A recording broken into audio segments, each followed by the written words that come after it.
Excellencies, ladies and gentlemen, distinguished guests, may I kindly ask everyone to stand for the ASEAN anthem, followed by the EU anthem.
Thank you. Please be seated.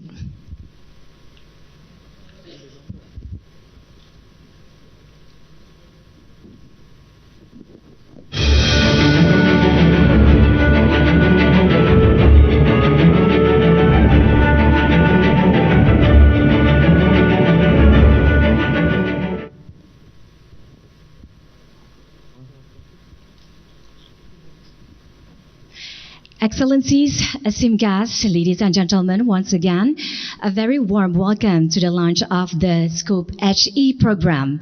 Allow me to introduce myself. My name is Tiffany Raitama, and I have the honor of serving as your Master of Ceremony for this momentous occasion. We are gathered here today to celebrate the inauguration of a pivotal program fostering collaboration within ASEAN and between the ASEAN and the EU. Through education and industry partnerships, Scope HE aims to empower future leaders across Southeast Asia.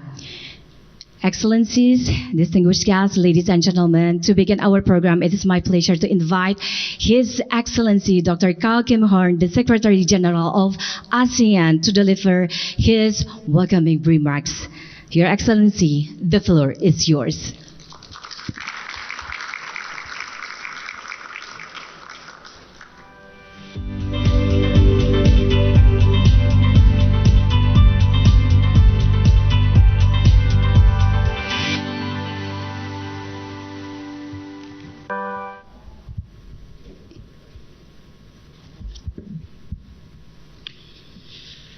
Your Excellency, Mr. Sujiro,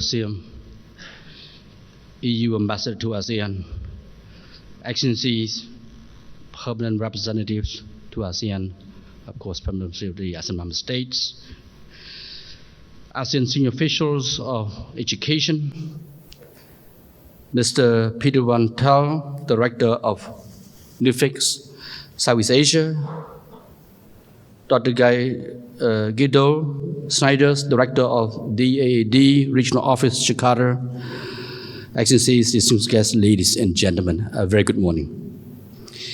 It is my great pleasure to welcome all of you to the launch of the EU-ASEAN Sustainable Connectivity Package, Higher Education Program, or Scope HE. Today marks a significant milestone in the journey of fostering stronger ties between ASEAN and the European Union, reinforcing our shared commitment to education advancement and mutual growth. We are honored by the presence of the implementing partners, Nuffic, the Dutch Organization for Internationalization in Education, and DAAD, the German Academic Exchange Service, as well as representatives from various educational institutions, government bodies, international organizations, and private sector partners who have joined us today. Your commitment and support are instrumental in driving this initiative forward.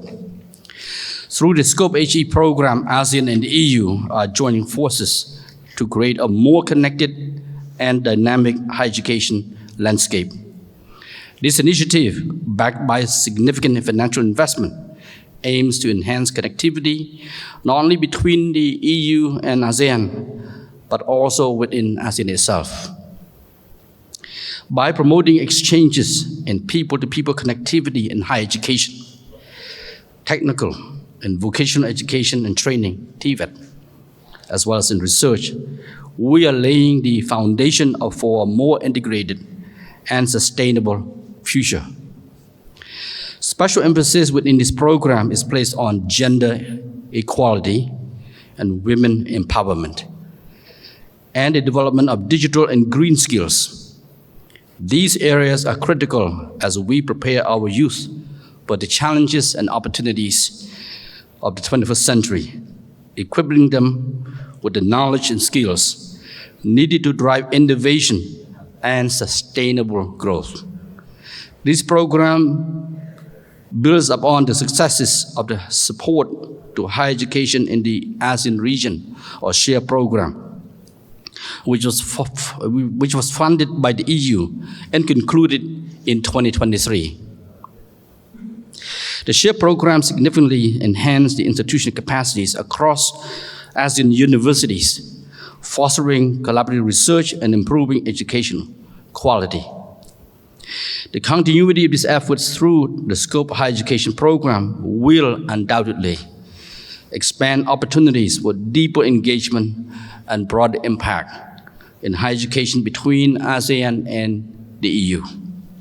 I'm pleased to announce that the Minister of Education are set to adopt the ASEAN CMEO Joint Declaration on the Common Space in Southeast Asian higher education in August of this year. This declaration underscores our collective vision for integrated and sustainable higher education in Southeast Asia, with the EU SHARE program playing a significant role in its development. Going forward, we count on the Scope HE program to ensure the continuity and sustained impact of the EU support to ASEAN in implementing this important declaration. I think this is very important for ASEAN. Distinguished guests, ladies and gentlemen, one significant way for community building has been pursued in ASEAN is through people-to-people connectivity. Over the past decades, numerous initiatives have supported student mobility in the region, fostering networks of sending and host universities and providing scholarship for short-term academic exchanges. This focus on people-to-people connectivity extends beyond intra-ASEAN efforts and is a cornerstone of the ASEAN-EU partnership as well. Recent data shows that since 2014, over 5,500 students and staff from ASEAN universities have received scholarships from the EU side. Additionally, nearly 3,000 European students and staff have taken work or study in the ASEAN member states under the Erasmus Plus program. I am delighted to announce that this program will continue to facilitate the movement of students and academics between ASEAN and the EU institutions, and work towards the mutual recognition of qualifications. This will create more opportunities for international experiences and thus contributing to a more vibrant inter-regional knowledge exchange.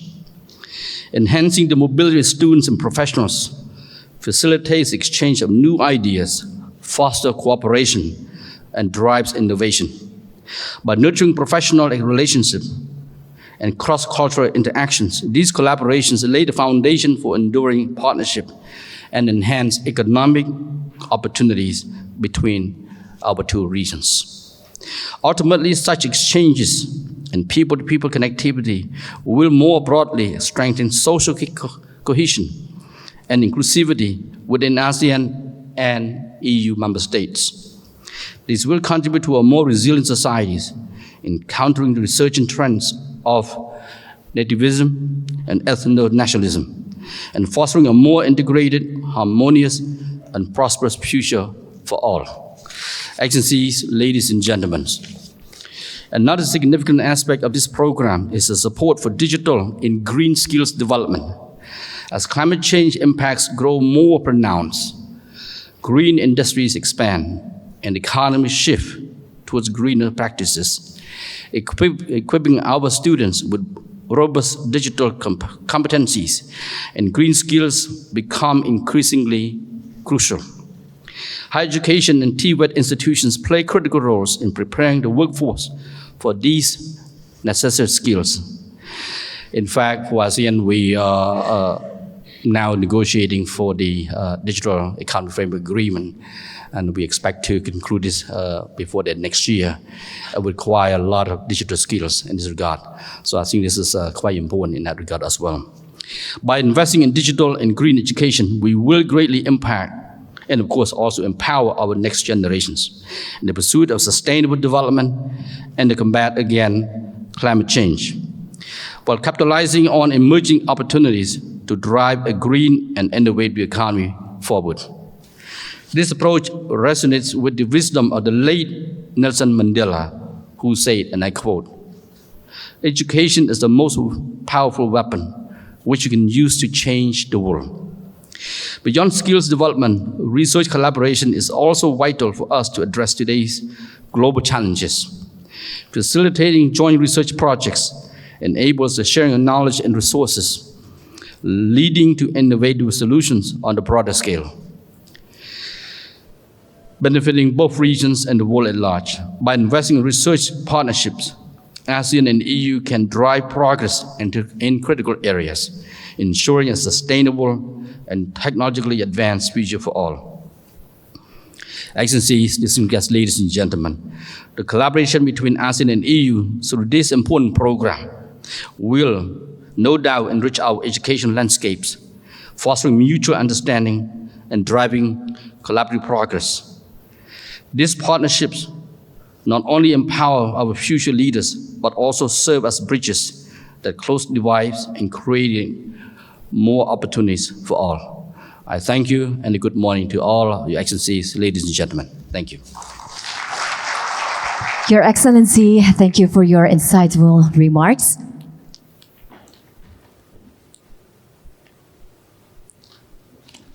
Excellencies, distinguished guests, ladies and gentlemen, next we have the honor of hearing from His Excellency Sujiro, the EU Ambassador to ASEAN. Please join me in welcoming His Excellency to the stage.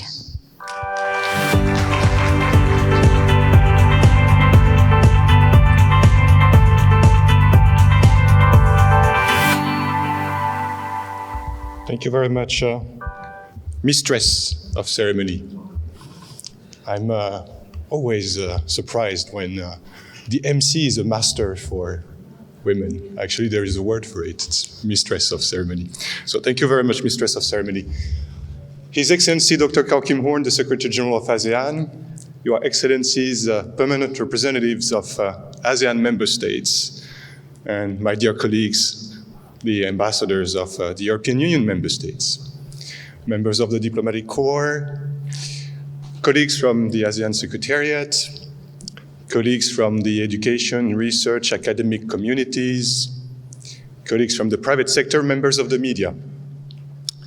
It gives me great pleasure this morning to launch this new European Union ASEAN project, Scope HE. I like the name because I can never forget HE. It stands for higher education in this case, but you know, normally it's what people call me, His Excellency. And I'm not naive.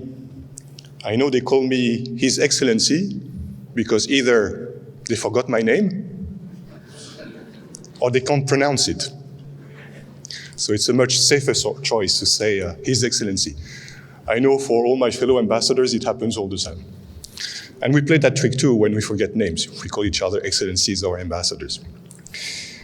In launching this project this morning, I would like to share a few words about the Sustainable Connectivity Package, because this project, Sustainable Connectivity Package, higher education is a part of this Team Europe initiative. Then share with you how it aligns with our strategic objectives and how it builds upon past and existing projects for the European Union and ASEAN on higher education. So first, the Sustainable Connectivity Package. I don't know who came up with this acronym, SCOPE, Sustainable Connectivity Package, but it's actually a good one. The Sustainable Connectivity Package is a Team Europe initiative. Team Europe initiatives refer to joint projects whereby the European Union, its 27 member states and its financial institutions join forces to work together. We have two major Team Europe initiatives between the European Union and ASEAN, a green one and this one, the Sustainable Connectivity Package, which is an investment of 60 million euros from Team Europe in ASEAN. It is designed to boost trade, intellectual property, maritime and air transport, digital connectivity, but also higher education and energy. When we refer to Team Europe initiatives, it means we're working together, and in this case, the Team Europe initiative is self-evident from the implementing partners we have. His Excellency, the Secretary General of ASEAN, already referred to them, Nuffic, the agency from the Netherlands for the internationalization of education, and DAAD, the German academic exchange service. This Scope HE perfectly aligns with the strategic priorities of the European Union and ASEAN. It aligns with the strategic partnership between the European Union and ASEAN. And you know, when I was in my religious classes, when I was a little boy going to church, that was a long time ago, last century, I always learned the Bible. So now I'm no longer a little boy going to church. I'm the ambassador of the European Union to ASEAN, so I have a new Bible, and my new Bible is the strategic partnership. So I have to learn the strategic partnership. I looked at it this morning again, and in the joint leaders' statement commemorating the 45th anniversary of the European Union-ASEAN Dialogue Partnership, I found paragraph 14, which is all about education and research. This paragraph 14 starts with encouragement to people-to-people connectivity, which is a key concept and one of the three pillars of ASEAN. It continues with a call on building stronger ties between ASEAN and the European Union on education and research. Then there is a call on students and the academic community to take advantage of the opportunities offered for the European Union in ASEAN, in particular through the Erasmus and Horizon projects, and I will come back to that. And finally, it takes note of the contribution of the European Union support to higher education in the ASEAN region project, the SHARE project. The Secretary General of ASEAN already mentioned it, and I will come back to that also. Like the Bible, which is composed of two books, the Old and the New Testament, the strategic partnership between the European Union and ASEAN is, on the one hand, the joint leader statement, and on the other hand, the plan of action between the European Union and ASEAN. And I looked into it. Those of you who are familiar with it know it's a compilation of 161 actions, so I just counted how many for education and research. And actually, we have 17. So it's like more than 10% of our plan of action is an investment in education and research. So it starts with section 2.7, which is under the economic pillar of ASEAN, and it's about research.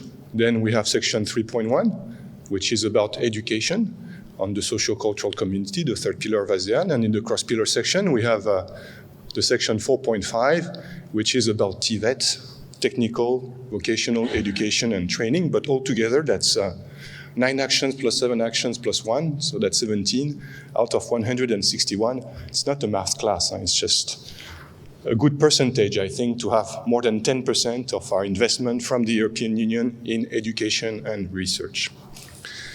This is a part of a Global Gateway, which is a strategy and offer from the European Union to the rest of the world to invest in infrastructure to improve connectivity in 5 key areas, which are energy and climate, transportation, digital, health, and education and research. And this is one of the key priorities of the Global Gateway.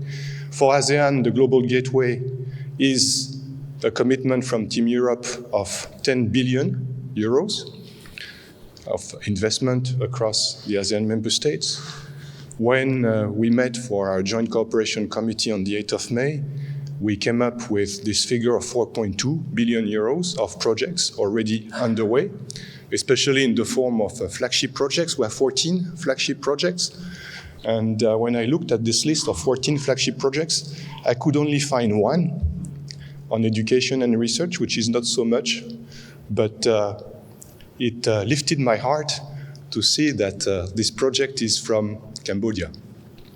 You know how Cambodia is dear to my heart. In this room, at least, we have 3 sons of Cambodia working for the EU-ASEAN relationship, in addition to myself, His Excellency Dr. Kim Hourn, of course, and my dear colleague, Ambassador Heng Sarit, representing Cambodia. So always count on Cambodians to lead the way. If you're in doubt, follow them. So with this one flagship project on capacity building in education to reap the benefits of the digital and green transition, Cambodia is leading the way, and I hope other member states of ASEAN, together with Team Europe, will consider more flagship projects investing in education and research. In terms of strategic priority, it doesn't necessarily show, but today I'm wearing not the gray suit and tie, which I usually wear for formal events. I'm wearing a Laos shirt, which I got in Laos, because I travel to Laos very often this year. This is the Lao PDR chairmanship of ASEAN. And of course, I noted that the 2 priorities of Lao PDR for this ASEAN chairmanship are connectivity and resilience. And we're talking about the sustainable connectivity package between the European Union and ASEAN, so it fits perfectly also with the strategic priorities of ASEAN this year.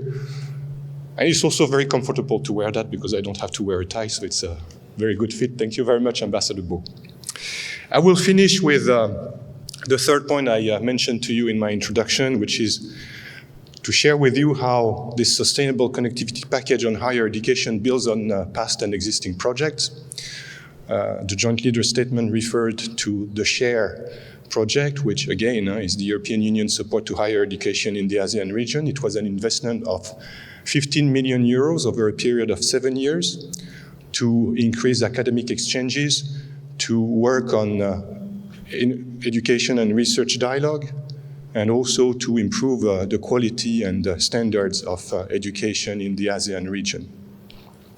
The Sustainable Connectivity Package for Higher Education is the legacy of this shared project.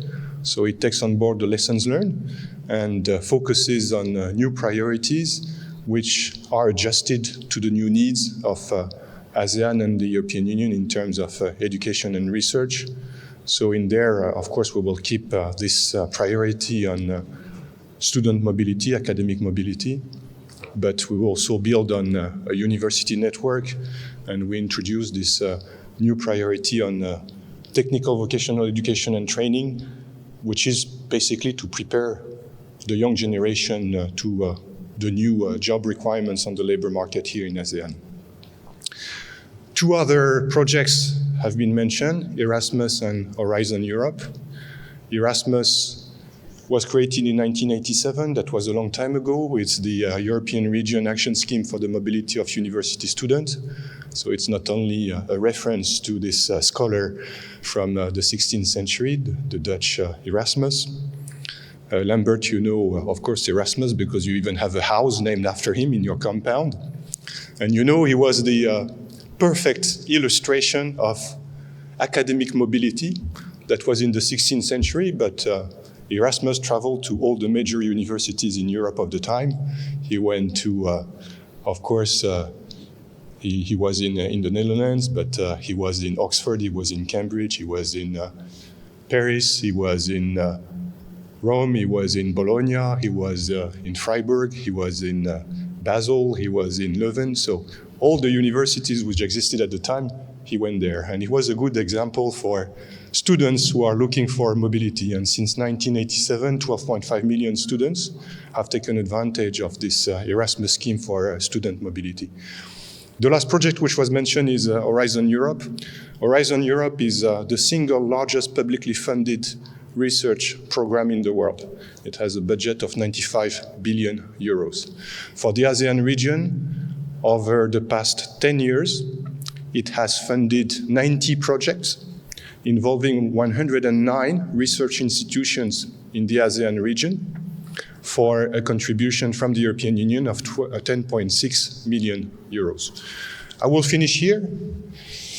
I noted that His Excellency, the Secretary General of ASEAN, Dr. Khaw Kim Hourn, ended with a quote from Nelson Mandela. So I was looking for a quote myself, not from Nelson Mandela. And actually, I remembered one, which I think is a perfect fit for the occasion. It's from a French humanist, economist, and political philosopher, Jean Baudin. So he's a contemporary of Erasmus. And he said, of course, I learned this quote when I was in school, and I was in school in France, so it's in French. Il n'est de richesse que d'hommes. There is only wealth in men, in people. Of course, he didn't say it in French at the time, because in the 16th century, the scholar language was Latin. But nonetheless, there is only wealth in men or in people. I think it's a perfect illustration of what we're trying to achieve with this Sustainable Connectivity Package higher education project, which is an investment in people, which is an investment in the future of the strategic partnership between ASEAN and the European Union. I thank you very much for your attention. Very much, Your Excellency, for your inspiring words. Excellencies, distinguished guests, ladies and gentlemen, now we will hear introductory remarks from two distinguished directors. Firstly, Mr. Peter Van Thouw, Director of Nuffic Southeast Asia, followed by a video message from Dr. Guido Schnieders, Director of the DAAD Regional Office, Jakarta, who is unable to join us in person today. Please welcome Mr. Peter Van Thouw to the stage.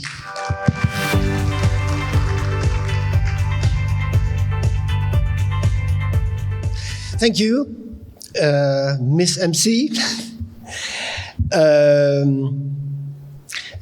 ASEAN Secretary General, Dr. Hourn, Ambassador of the EU to ASEAN, Sujiro, ambassadors of EU member states, representatives of the ASEAN member states here in Jakarta, members of the ASEAN Secretariat, EU delegations to ASEAN, and distinguished guests.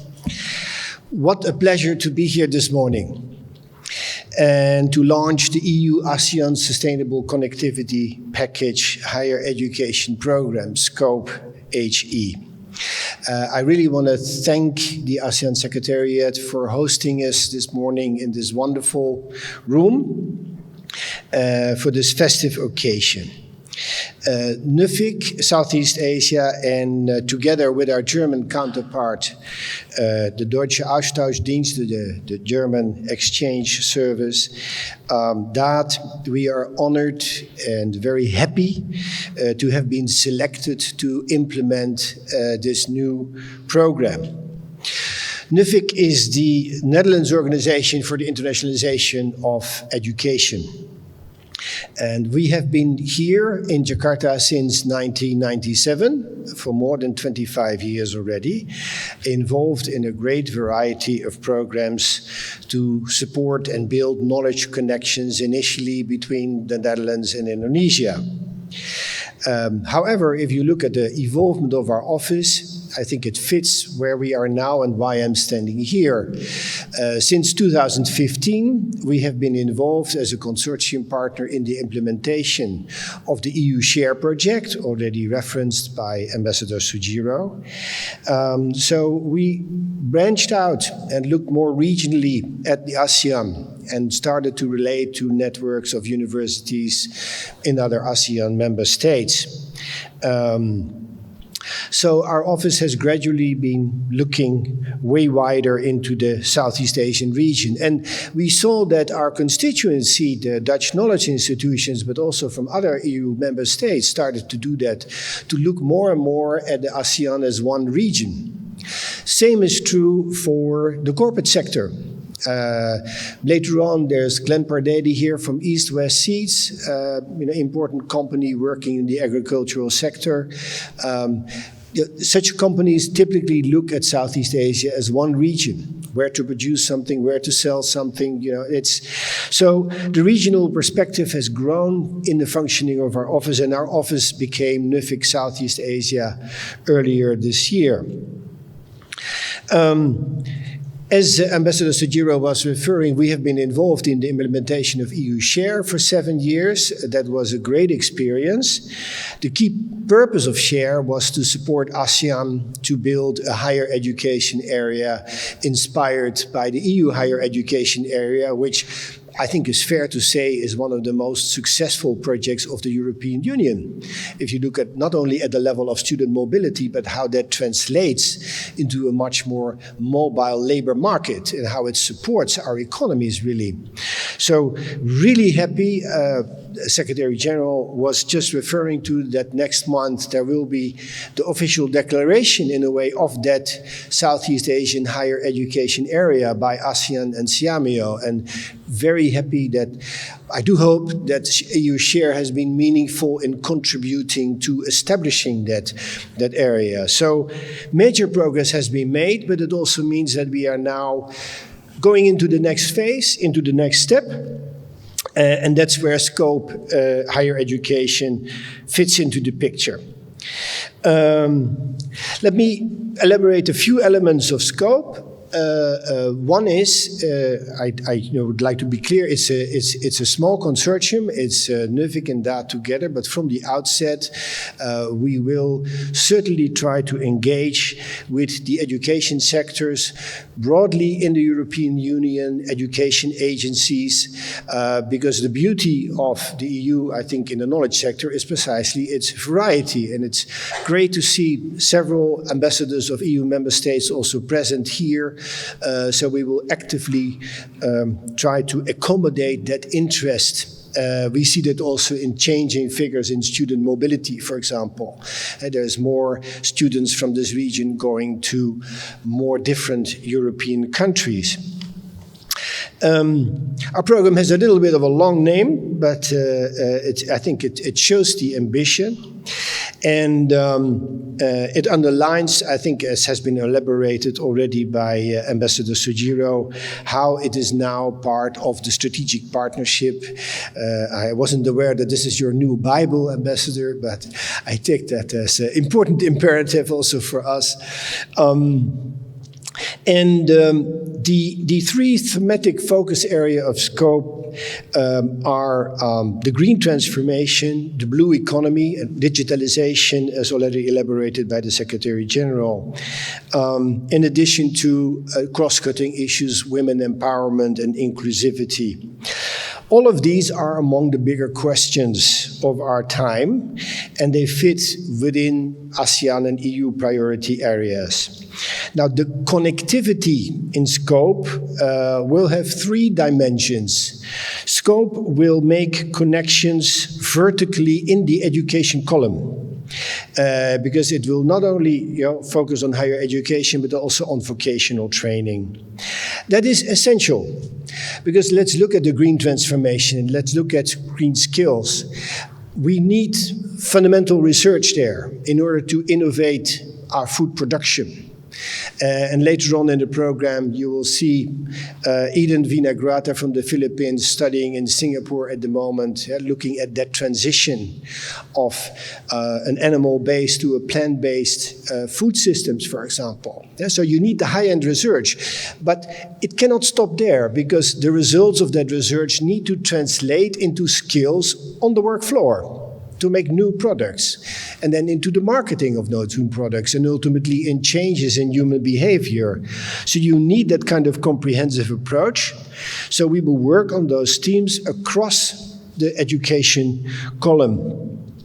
Second, scope will build connections between different stakeholders. We take that very serious. It is not a project in the silo of the knowledge sector only. We will work with the corporate sector, we will work with governments, we will work with civil society, because otherwise we cannot tackle those challenges. And we cannot create the innovation that is needed in our science, but also in our society. So that is something, and I hope also, I'm happy to see many representatives of different stakeholders here today take that as a call for action to work together and work with us. Third, of course, scope will help to build connections horizontally between ASEAN member states and EU member states. That is very important because we both need each other. The questions I'm talking about here are questions pertinent here in ASEAN, but also in the European Union. So I am optimistic that Scope HE will contribute to a deepening of the strategic partnership between ASEAN and EU in ways that will mutually benefit the populations and the communities in our region and contribute to peace and prosperity in both our regions. I thank you for your attention and your support, and let the work begin. Thank you. Thank you very much for Mr. Peter van Thouw. Excellencies, distinguished guests, ladies and gentlemen, now we will play a video message from Dr. Guido Schnieders.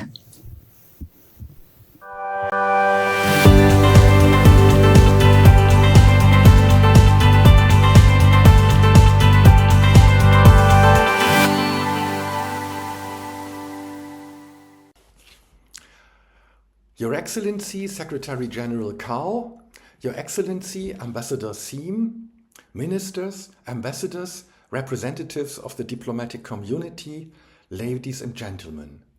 I wish you a very good morning. My name is Dr. Guido Schnieders. I'm the Program Director for Scope DAAD in Jakarta.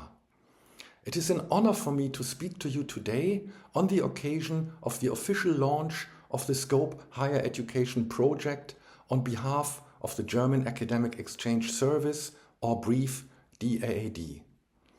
At the same time, I regretted very much not to be able to be with you in person today. At the DAAD, our vision is to contribute to shaping a global society that finds solutions to the pressing issues of today and tomorrow, or as we say, create change by exchange. As an association of German universities and their student bodies, the DAAD stimulates academic internationalization and global responsibility. The real motors of change, however, are students and researchers who cross borders every day through their work and the institutions of higher education which support them in their commitment. International higher education and research are integral components of a larger global political context which also plays a key role in shaping their development. In the recent years, climate change, pandemics, the use of technologies and geopolitical tensions have forced us to rethink our role. Against this backdrop, foreign academic policy has become increasingly important. One major challenge is to define and represent our interests, which also considering the interest of our partners, partner countries and organizations. Meanwhile, DAAD continues to promote the same values, working in partnership, promoting academic freedom and contributing to finding common solutions to the world's most pressing problems. This can only be achieved when science, politics and civil society work hand in hand. Scope Higher Education embodies our commitment to these values, focusing on increased exchanges and people-to-people connections, notably in relation to education, TVET, and research within ASEAN, as well as between the EU and ASEAN. This initiative, Scope Higher Education, aims to strengthening student and academic mobility through the mutual recognition of qualifications, academic credits, both intra-ASEAN and between EU and ASEAN, complementing the Erasmus Plus program in line with the relevant ASEAN strategy and action plan in this area. Nuffic and DAAD will work hand in hand to facilitate people mobility and reinforce connectivity between our two regions. DAAD also commits to support stronger EU-ASEAN cross-regional university networks to jointly tackle global challenges by fostering research and technological connectivity. Soon, 3 university networks will emerge from Scope Higher Education, focusing on global challenges such as green transition, digital transformation, and blue economy. By leveraging the strength and resources of both the EU and ASEAN partners, we aim to create lasting positive impacts. We extend our deepest gratitudes to our partners from the European Union and the ASEAN for their generous funding and unwavering support. Your commitment to international cooperation and sustainable development is truly commendable. We are also grateful for the support and collaboration of the local ministries and regional organizations, both in the European Union and in Southeast Asia. Your insights and efforts are crucial for the success and sustainability of this program. Last but not least, we acknowledge the community leaders and beneficiaries present here today. Your participation and feedback will guide us in making this program truly impactful and inclusive.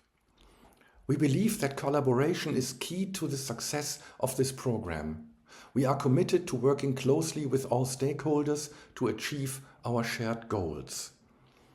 As we embark on this journey, we are excited about the positive changes this Scope Higher Education will bring.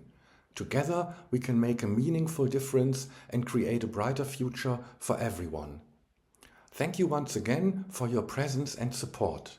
We look forward to a fruitful collaboration and successful implementation of this program.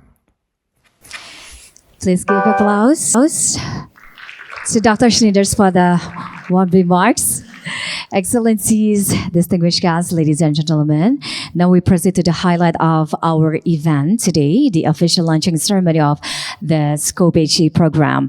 I would like now to invite His Excellency Dr. Hourn, the Secretary General of ASEAN, and His Excellency Sujiro, the EU Ambassador to ASEAN, to come forward for the launching ceremony. The Secretary General of ASEAN will affix the ASEAN emblem, and the EU Ambassador to ASEAN will affix the EU emblem. And then you may pull the ribbons after my count.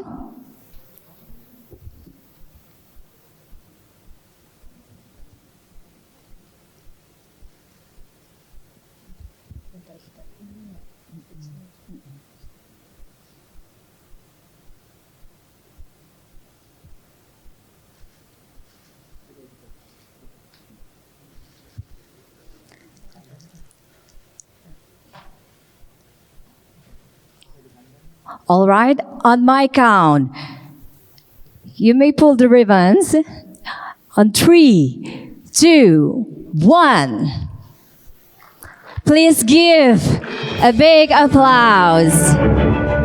Thank you once again to the Secretary General of ASEAN, Dr. Hourn, and also the EU Ambassador to ASEAN, Dr. Sujiro. Let us now capture this history moment with a photo session.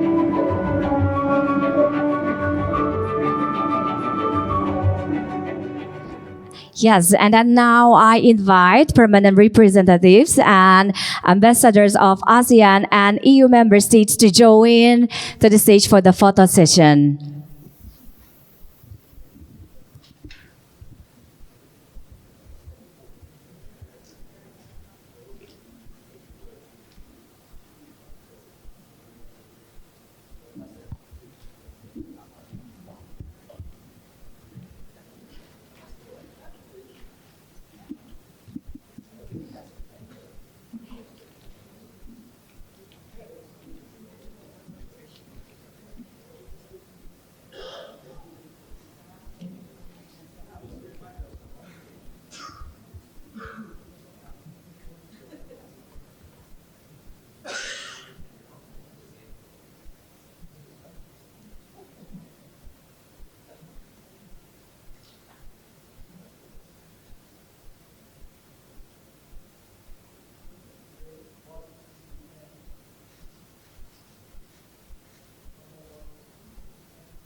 Distinguished guests, ladies and gentlemen, once again, please give a warm applause.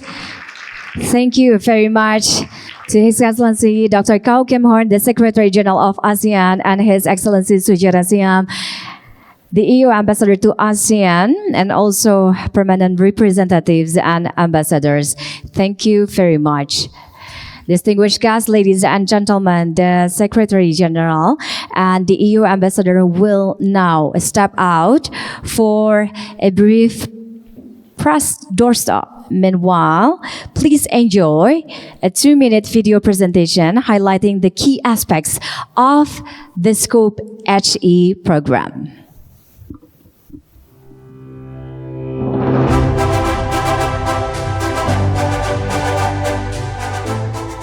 Introducing the EU-ASEAN Sustainable Connectivity Package for Higher Education Program.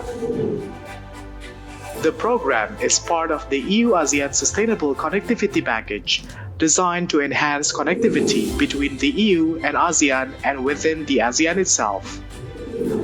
A transformative program dedicated to build stronger ties within Southeast Asia and between Europe and Southeast Asia. Commissioned by the European Union and partnered with the Association of Southeast Asian Nations. Scope HE is implemented by the Dutch Organization for Internationalization in Education, Nuffic, and the German Academic Exchange Service, DAAD. running from February 2024 to January 2028 and with a value of 9.3 million euros. Scope HE aims to enhance sustainable connectivity, promote climate action, drive digital transformation, and champion gender equality. Scope HE facilitates dialogue, consensus building, and collaboration among key ASEAN institutions, providing technical assistance and capacity building for greater student and academic mobility. The University Network component of the program enhances research connectivity and capacity building efforts, promoting collaborative research in areas such as green transitions, digital transformation, and the blue economy. Strengthened ASEAN vocational networks are bridging the gap between education and the private sector by enhancing graduate employability and promoting regional networks through building green and digital skills. Join us in making a difference. Scope HE, where connectivity meets innovation. Please give applause, distinguished guests, ladies and gentlemen. That video provided a compelling glimpse into the transformative power of the Scope HE program.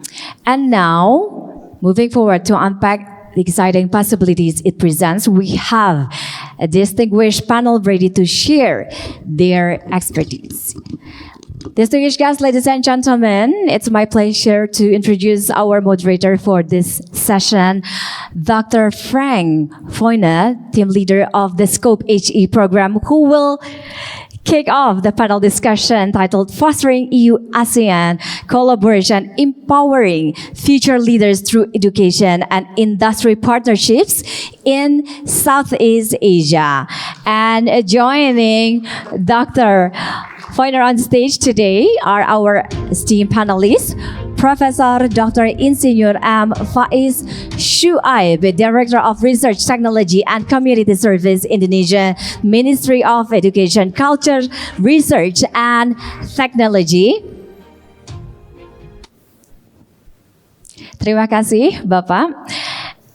And our next panelist, Mr. Glenn Pardede, Managing Director, ISWASI, Indonesia. And our next panelist is Assistant Professor Dr. Hong Mingku, Assistant to the President for Internationalization, King Mongkut's University of Technology, Thonburi. And also we have Ms. Eden Finagrade, winner of the Green Food Compass student at Nanyang Technological University, Singapore, majoring in plant biology. As their short bios are displayed on the screen, may I kindly invite our panelists to come stage. And of course, our moderator for this session, Dr. Feulner, the stage is yours.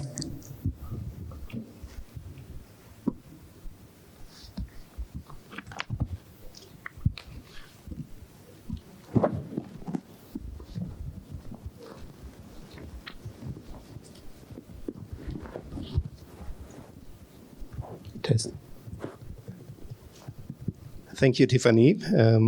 Excellencies, ladies and gentlemen, colleagues, before we commence the panel discussion, let me start by extending a warm welcome also in the name of all Scope HE team members.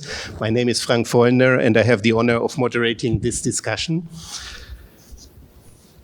During the opening remarks, we have heard about the Scope HE objectives to increase connectivity, people-to-people connectivity through extending and expanding the mobility in higher education and research, strengthening the networks between universities within ASEAN and also between ASEAN and the European Union, and connecting vocational training institutions with the private sectors. So these are the key components of the program. And on the surface, some of these concepts might seem abstract and technical. Therefore, we thought as a teaser for the audience, we design a panel to provide you with a more practical introduction to the topics, how Scope HE will strengthen education industry collaboration, how it will prepare students, and how it will drive innovation in the ASEAN region. Our distinguished guests will cover the following areas. We have a government view from Indonesia on the relationship between the government as a regulator and enabler of higher education, and the connections between education sector and the private sector at large. We have a private sector view by Mr. Parede from a business representative in the agri-food sector in ASEAN, and on skill supply in the labor market needs. We have an academic view from our Thai colleague, or from our colleague at the Thai University, because you are not Thai, but nonetheless you have an intricate insight in the Thai University landscape, and can share with us your view on adjusting the curriculum, a research focus to successfully address the challenges of green transition, digital transformation, as mentioned earlier on in the welcoming remarks. And last but not least, we have the view of a student at NTU in Singapore, majoring in plant biology, and student mobility and graduate opportunities in the green transition and digital transformation area. I think you are a prime example of the young generation moving across borders in ASEAN, and can share with us some of your experiences in undertaking your studies. My first question, I think I would like to address to Professor Faiz from the Ministry of Education in Indonesia.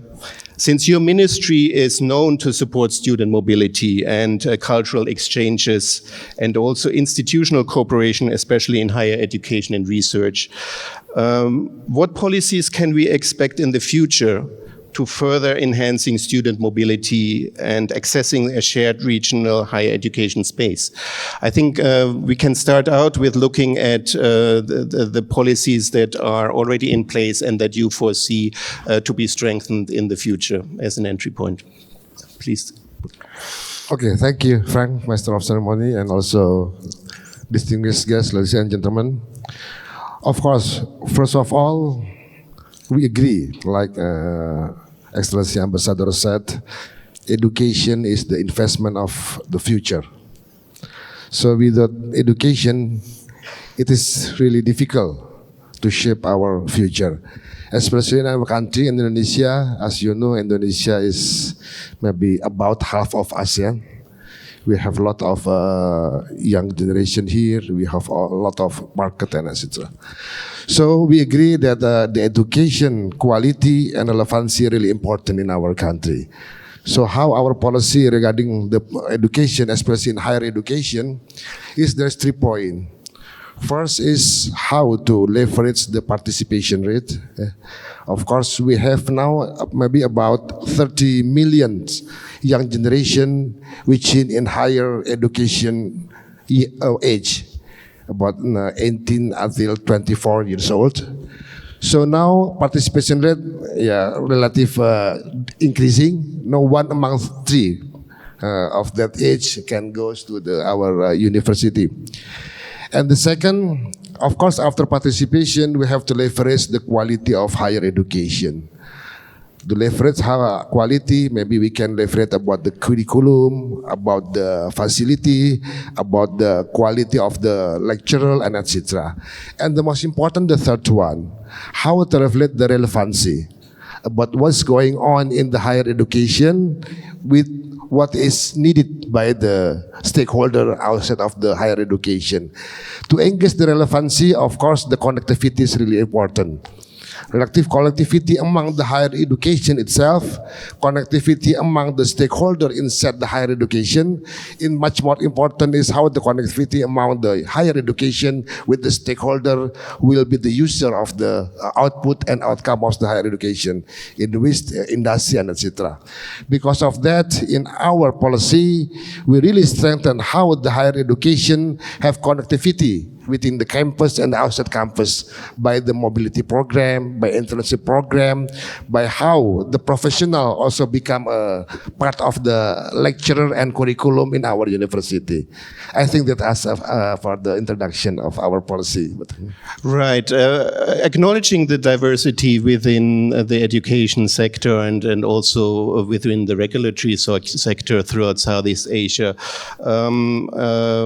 obviously there are also similarities, and therefore I'm keen to hear also how universities perceive the regulatory framework and what experience universities have with the framework under which they are operating. So maybe Dr. Koo, you can share with us the experience of your university with the internationalization of ASEAN and beyond to enhance greater mobility and defining a common space in Southeast Asia for higher education, because this is what we are all striving for, and that's also where Scope hopes to make a contribution in partnership with the policymakers, in partnership with the education sector and the private sector.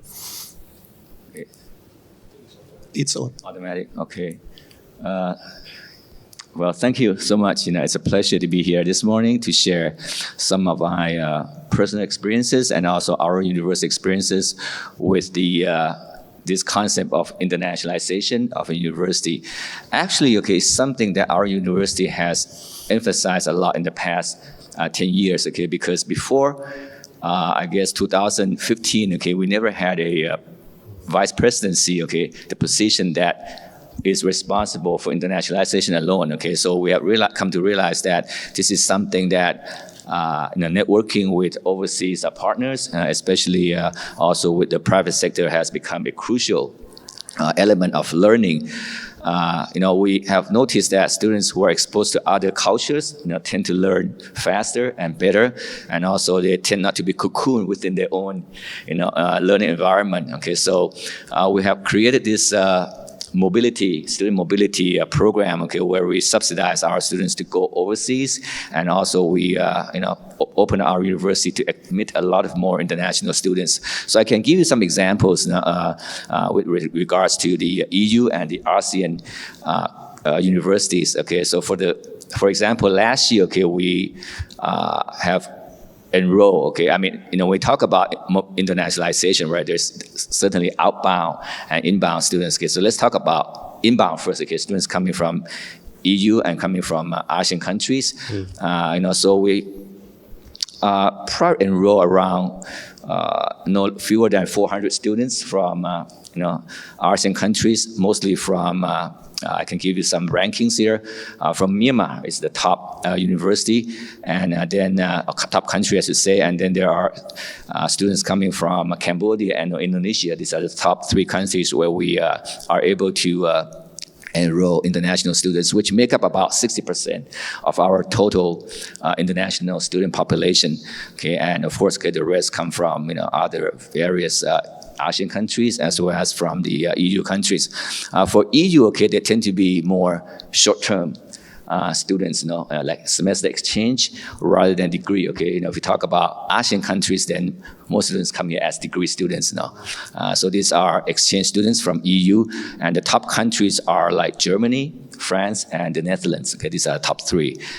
So that's the inbound students. For outbound, we also send out our students on the order of maybe several hundreds, like 300 or 400 students every year to EU and to the ASEAN countries. Okay, most of the internship and the semester exchange, I wouldn't say most of them, okay, a lot of them are funded by, for example, Erasmus scholarship from the EU. Okay, so we're very grateful for that, and that's something that we focus a lot on now, in terms of internationalization.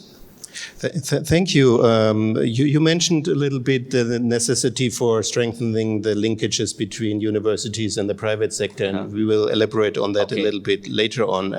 But let me stay a little bit longer on the student exchange and the mobility within ASEAN that you shared with us, and some numbers that you provided. I'm keen to hear from Mrs. Eden how she experienced this exchange within Southeast Asia, hailing from Philippines and now studying in Singapore. Could you share your experience as a student with intra-ASEAN mobility with the audience and accessing a shared regional higher education space?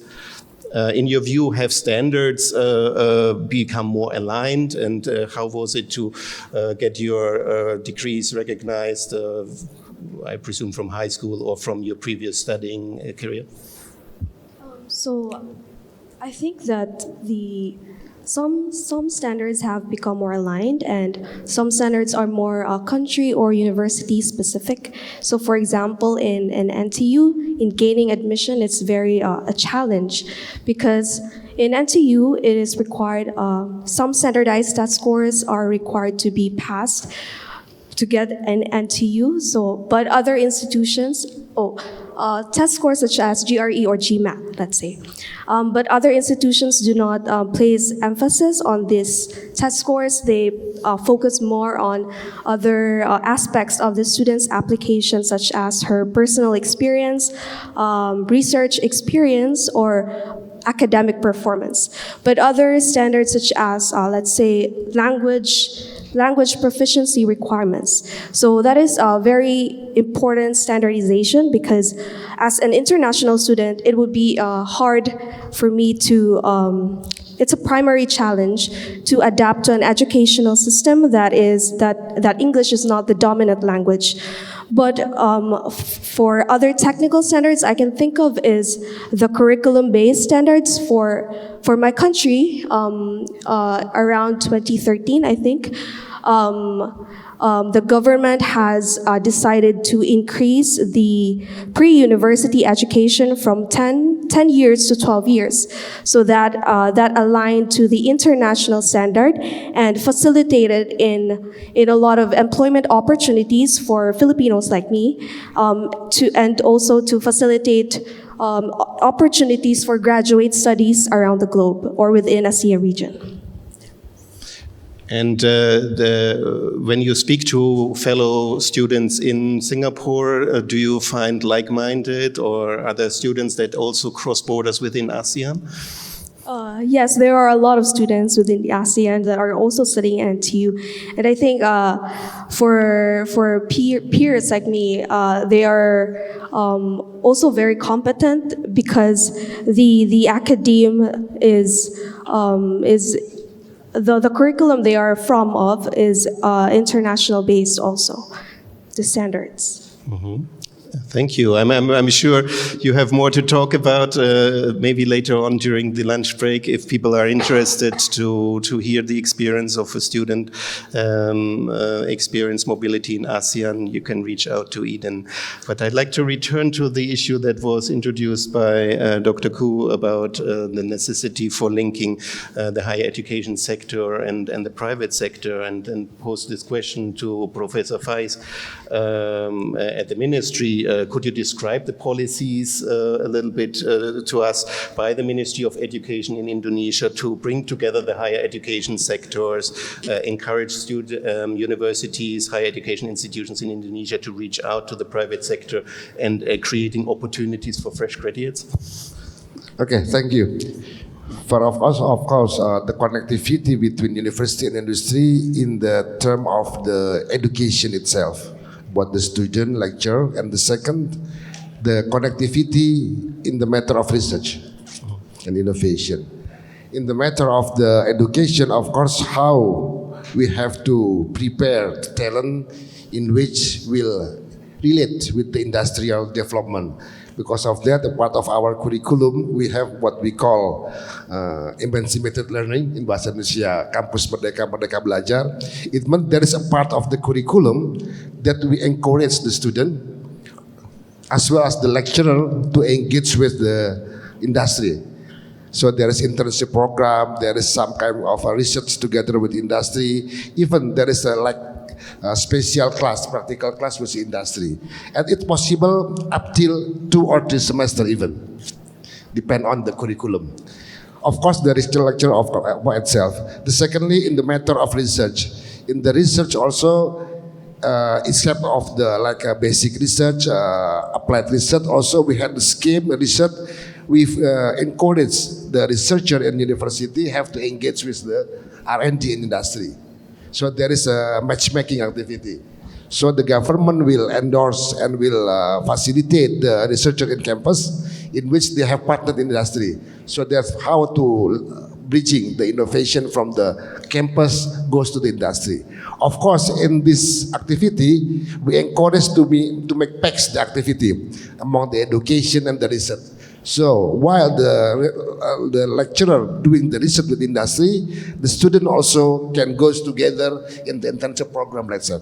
In some part we saw is quite successful. And of course, not all the project we going to make it more developed and more good in quality engagement among the industry and the campus. So the campus can get the facilities in which they don't have in their own campus.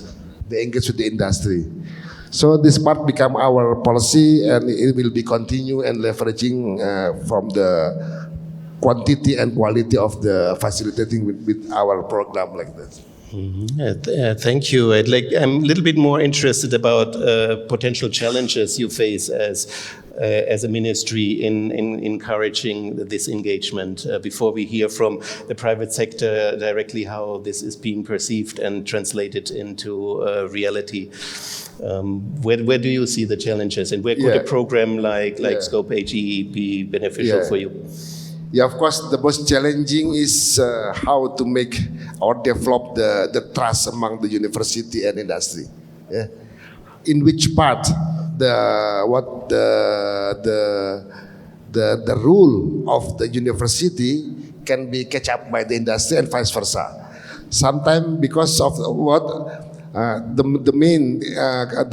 main burden is actually how we can know each other about the facilitation and also the resource needed by the industry with what kind of activity can supply from the campus. So communicating among the university and campus and industry is very important. From the communicating, they know about the need of each other, and now we try to develop about the strategic plan and road mapping in industry with the university. So what kind of research, what kind of talent need with the future of industry, we have to develop in our campus. So I think by the time it will be getting better, and we do hope our policy will encourage that kind of engagement among the industry and university. So thank you for your insight on that, Professor. I'd like to give the word to Mr. Pardede and share with us his experience being in a company in the agri-food sector, one of these key sectors that have been highlighted before, operating in various Southeast Asian countries, and I'd like to hear your experience with engaging with the ministries on the one hand, but also with retaining skills that are necessary for you to operate. Thank you, Pak. Thank you, Pak Frank. Very good morning to everybody. It's very cold room, and I'm very happy that now I have the timer 2.53 seconds, so it's not long.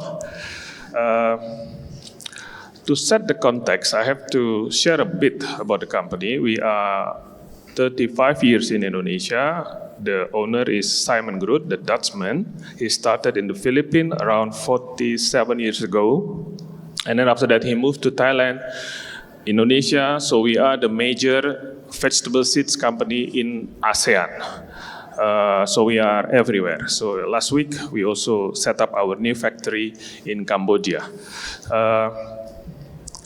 I've been in the company for 24 years now, Pak.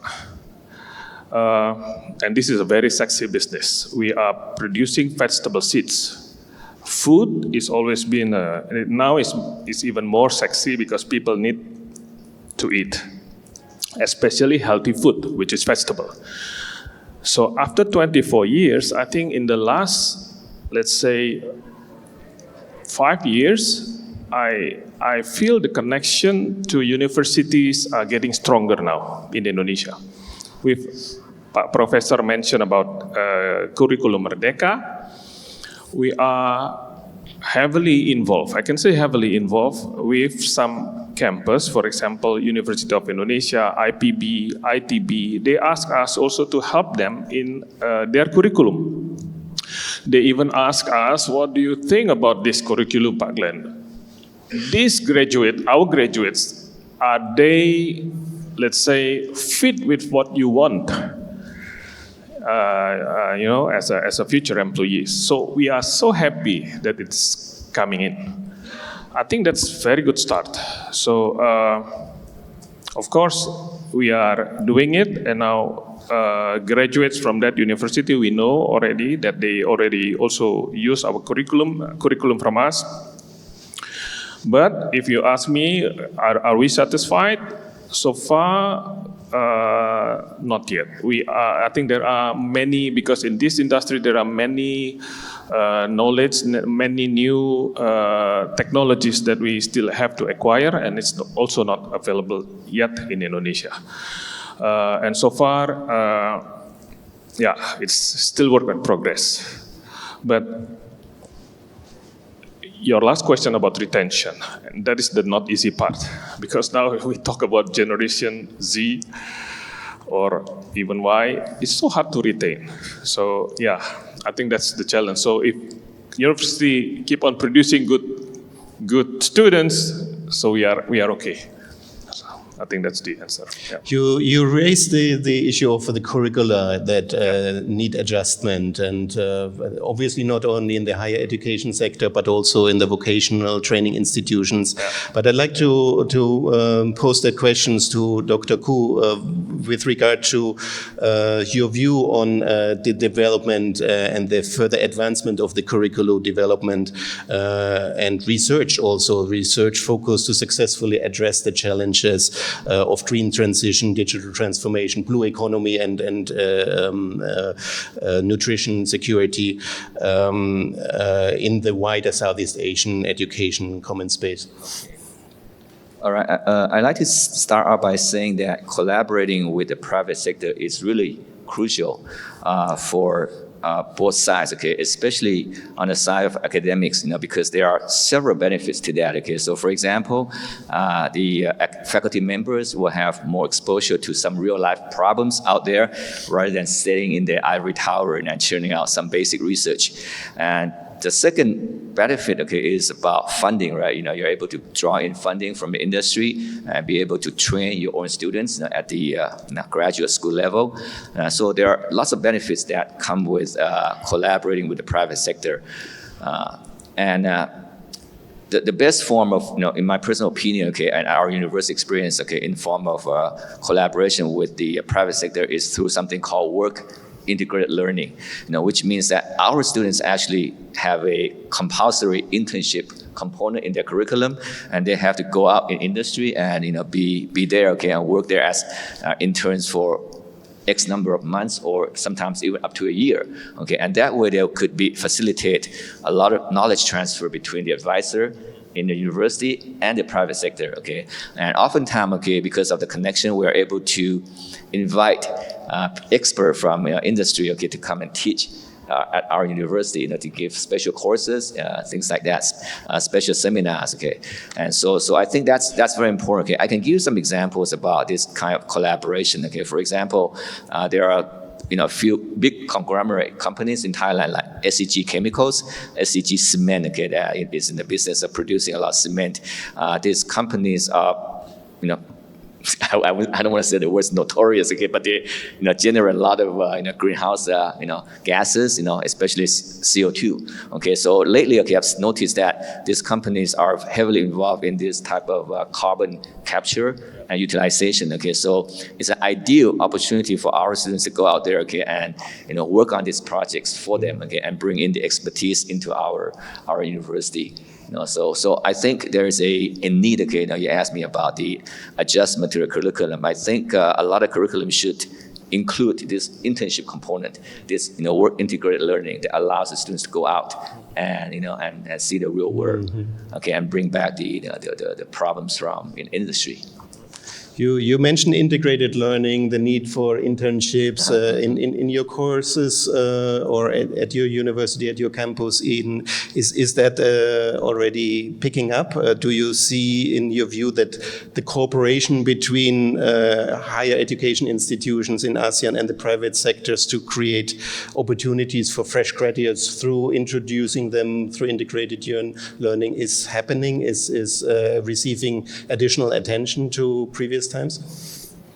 So I'm actually a product of a successful collaboration between the private sector and the institution, which is IMCD and the NTU. So I'm their scholar. So basically, from my perspective, I think that it is very crucial for the collaboration between the private sector and to be involved, or even the government to be involved in the academic research endeavors. Because sure, there will be funding support that is already given, and that is a big, important benefit from this collaboration. But what about practical applications? So the academe cannot do by themselves, but the private sector is capable of translating these academic endeavors to something that can be produced, so like products or services. They are capable of rescaling from lab scale. So that's what they can do. And also, the government is also, if they are involved, they can change some policies and regulations regarding the academic research, because research is facts. So they are capable of changing some policies and regulations that is based on this research. And also, how about employment opportunities? So for my case, IMCD is very open to internships. I've talked to them. They're open for internships for their scholars. So I think that when there is a collaboration between the private sector and the institutions, these internships are very much more accessible than they are right now. So if there is some kind of collaboration, the private sector is able to give the students access to internships and help them facilitate their learning more better and faster. So yeah, I think that's very crucial. So the call is upon the private sector to contribute, and not only by opening internships and opportunities for graduates, but also to get involved and provide input to the development of curricula and policies. So it is really about the connections between all sectors. Mr. Pardede, in your view, how should the private sector contribute to developing vocational education and training in higher education, particularly in developing digital skills and environmental skills? Okay. Maybe not all CEOs of private sectors have the same thinking like me. Right. But I know the burden, the hardship also for students to get internship. Yeah, I have 2 children in Europe. One is already graduated. They said, "Papa, it's so difficult. Hey, go back to Indonesia, internship in my company." They said, "I'm Indonesian. I cannot internship in Indonesia." But anyway, we are so much open for internship from wherever, from Africa, from wherever in the world, we like it. Because for our company, we believe, and actually not only believe, but we experience even the intern, they could give us some funny advice. Maybe 1,000 bad advice, but if only 1 or 2 good advice, then it's boom. That's could give us also something to grow, you know. So we like it. And I remember like 5 years ago, we have intern from Netherlands, from Groningen actually. They said, Pak Glenn, you should go digital, selling through digital. I said, oh, you must be crazy. We cannot do that. We need, you know, dealers, sub-dealers, distributors, sub-distributors, shops. Impossible. But now I see today, we need that to be able to reach more market, and farmers are now younger. Digital is one of the key to win the market. So, if you ask me, private sectors, I think we should more involve in this kind of activities. We are so happy if university reach us and said, can we collaborate with you? We are so happy, because then we can give our thought about it, and then after that, the graduates could easily, you know, recruit it because they already understand the business and also the values. Okay, now I have to tell you, it's not only about the soft skill, I think. Sorry, not only the hard skill, not only about the, you know, the knowledge, but also the soft skill. So if you have them in your company, then you can already feel and also share your culture, your soft skill. So then you already know whether this intern fits with your organization in the future. So if we see in the intern, we say, okay, this one will go, or this one will go. So then it's already pre-selection for us. So to answer shortly, it is super important for us. So I see a lot of affirmation about the need for cooperation, and that leads me also to a question that I'd like to pose to all 4 of you. What kind of cooperation is needed to improve the university or the research infrastructure and encourage innovation, particularly in the fields of sustainability, climate action, digital transformation, and gender equality? Maybe I start with Dr. Koo. Some thoughts from the academic sector? Yes. Well, as I mentioned before, right, this work integrated learning is crucial. You know, that's a platform that allows the university to connect with the private sector, and but there are several challenges in that as well. You know, as a lot of professors here or the private sector have discovered. Companies have to be ready for that. Okay, and it's not just going there, okay, and do some work on some projects that are not focused upon. Okay, it has to be something that has both academic values and also practical applications to the company. It has to be a win-win model. In other words, okay, it can't just be students going there and getting something, whereas the company doesn't get anything out of it.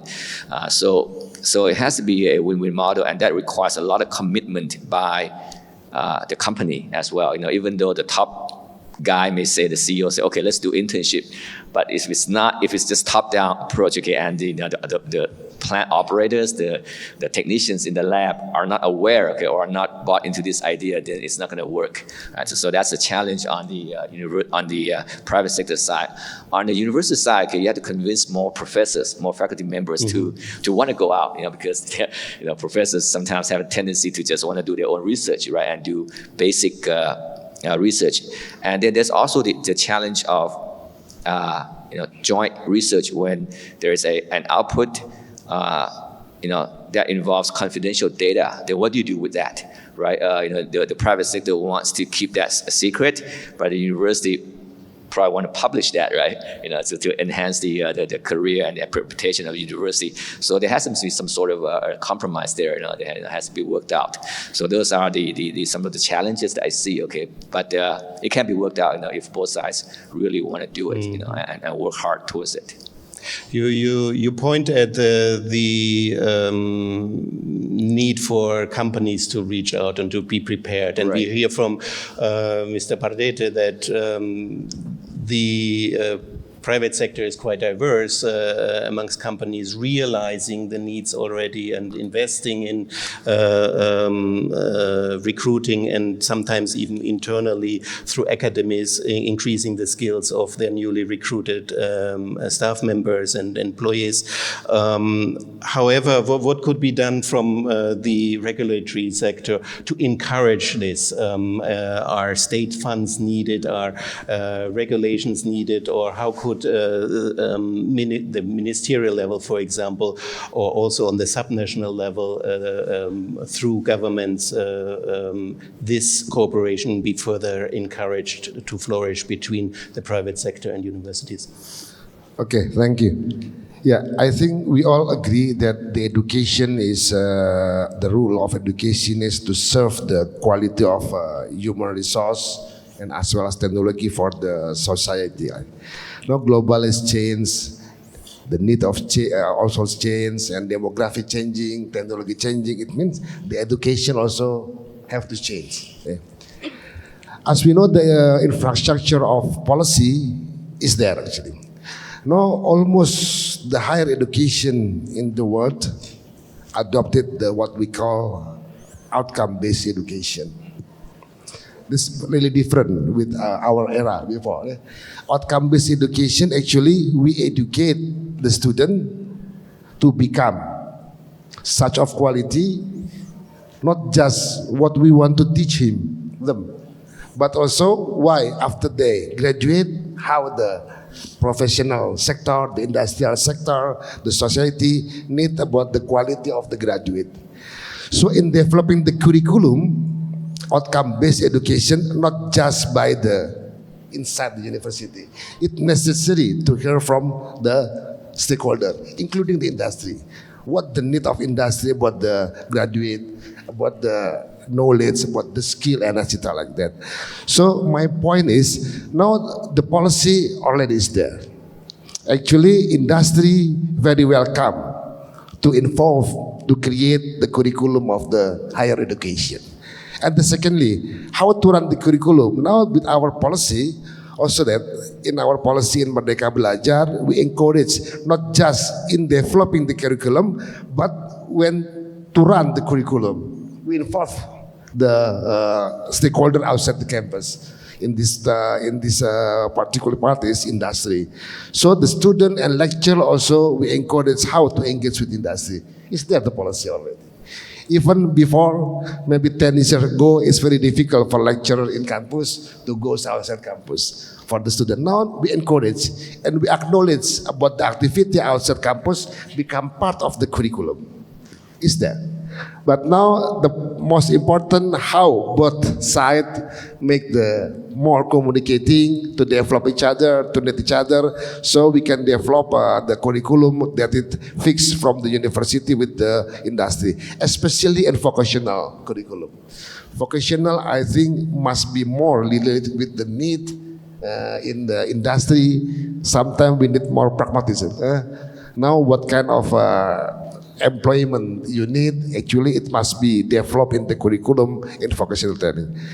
So the summary is the regulation and facilitation is there to encourage that, and we agree about that. How about the funds? Education and skills development is costly. Do you see any need for greater investments? Yeah, of course, if we're talking about fund, it's never enough about fund, even in developed country. But we have to start from what we have. Of course, in government, formal funding is not too much we have, it's limited. But actually, there is funding from other sector. Now, what we have to do is how to have information about each sector and why we share each other. Now, in our policy, in our ministry, most of the program, we really encourage how to make matchmaking among government fund with industrial fund, among our country fund with another government fund, like that. So we encourage like that. So if all depend on the formal fund from government, I'm sure it's never enough in any country. So we have to make matchmaking, and now we are going that with industry, with foreign country, with another funding resource in our country. from our ministry, from other ministry. For example, for scholarship, not all from our ministry. There is another funding resource for another. Also intra-ministry, among the research activity and scholarship, now how we make a synergize about both the program. There is scholarship, also there is research fund. There is scholarship, there is also internship fund like that. So we already start like that, and we do hope by year we'll be getting better and will synergize with another source of funding. I think that's right. Thank you, Professor. Public funding or funding does not always need to come from the public purse. Yeah, it can also come from the private sector. And I think Mrs. Eden can share with us her experience with receiving funding also from the private sector, as I take for your studies in Singapore. And maybe you can say a few words about this, and also share with us the needs that you see in further improving research infrastructure at the campus and in the area that you have picked for your studies, particularly to encourage the innovation in the sectors that I mentioned beforehand. Yeah, so I think one of the best way to improve the innovation or is improving the public-private relationship by the good collaboration between the university, government, and private sector, as I've mentioned. But I think that, for example, in my research, I think if I involve the private sector, which is my sponsor, as IMCD, I'm able to affect from the upstream to the downstream process of the value chain. So right now, my work is on the nanomaterial-based research for biostimulants. And if I want to commercialize this and help it affect for the other people. So in that way, I can ask IMCD, for example, they can commercialize this. They are the middle stream. I am the upstream, basically. I am the lab scale, and then they are the middle stream. And so in order for the government to be involved in this, they can generate some policies or regulation for regarding this research. Let's say they can make policies, for example, to reduce the use of chemical fertilizers. Because basically my research is to replace the chemical fertilizers, because we all know how chemical fertilizers can ruin the environment or increase climate change, let's say. So the government involved in this, they can make policies or regulations regarding this, reduce the use of chemical fertilizers, let's say. And so the farmers, they are capable of using the products that can replace these chemical fertilizers because of the private sector. So that's why I think that these joint forces from these sectors, it's very crucial for when we say sustainable future. It's hard to say just sustainable future for the sake of it. We have to understand how sustainability means. Sustainability is more than just creating something and then you'll never know when maybe it will be gone for a while after you just say something. But when there are three sectors that are collaborating together, this can be really a way for a sustainable world for the future. All right, thank you for sharing your thoughts on this. I'm afraid this is what we have time for today.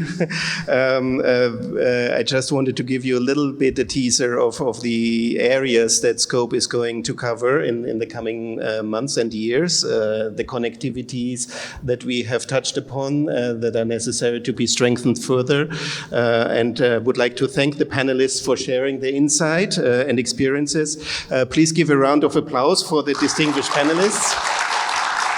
And please continue following the work of Scope HE, what we will be doing. There will be plenty of opportunities for you to get involved in our policy dialogues, in our partner workshops, bringing together on a higher level policymakers with the academia, with the vocational training institutions, researchers and students and the private sector. And together we hope to contribute to increase people-to-people connectivity within ASEAN and between ASEAN and Europe. Before I hand back to Tiffany, let me thank those who have contributed to the successful program launch today, including the members of the Education, Youth and Sports Division at the ASEAN Secretariat and other offices at the ASEAN Secretariat, the head of cooperation and the program manager for higher education, youth and culture at the EU delegation in Jakarta, the Scope HE team members and staff at Nuffic and DAAD here in Jakarta, and you as guests attending with curiosity and interest this lounge. Please join our hands together for a round of applause. Thank you, and back to Tiffany. Thank you once again. Please give a round of applause for our moderator and our panelists for this session, very fruitful discussion. The emphasis on collaboration between education and industry has been particularly inspiring. Distinguished guests, ladies and gentlemen, this concludes our stimulating panel discussion. And now it's time for us to take a quick photo opportunity to commemorate this insightful discussion. Please join me in thanking our esteemed panelists once again for their participation. Please give applause.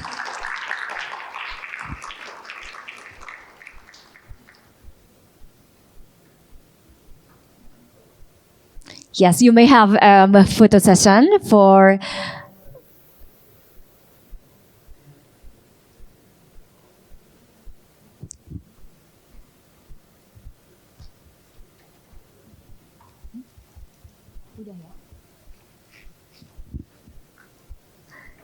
Okay, you may back to your seat.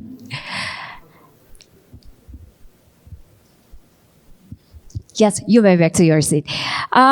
Ladies and gentlemen, we will now break for a well-deserved working lunch.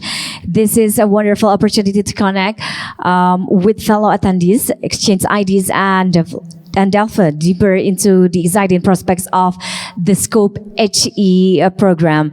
And let me remind you, please fill out the feedback form through QR code. Yeah, through QR code. Before we break, I would like to make some announcements. After the networking lunch, please return your name badge to the staff at the registration desk.